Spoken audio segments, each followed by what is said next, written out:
Vivo launched the X100 back in November of last year, and currently the company is hard at work on its successor, the X200.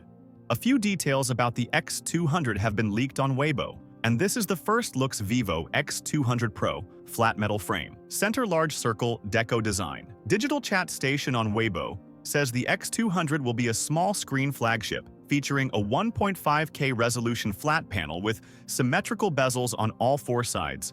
And Vivo X200 Pro is likely to feature a 6.7-inch OLED panel with curvature on all four sides. Both phones have a 120 Hz refresh rate and an ultrasonic in-screen fingerprint sensor. The X200 will come with the Dimensity 9400 chipset. The X200 Pro will feature a customized 20-Alaykum Sony sensor. It mentions a 50-megapixel sensor, a 200-megapixel 3x periscope telephoto camera, and a ultra-wide camera.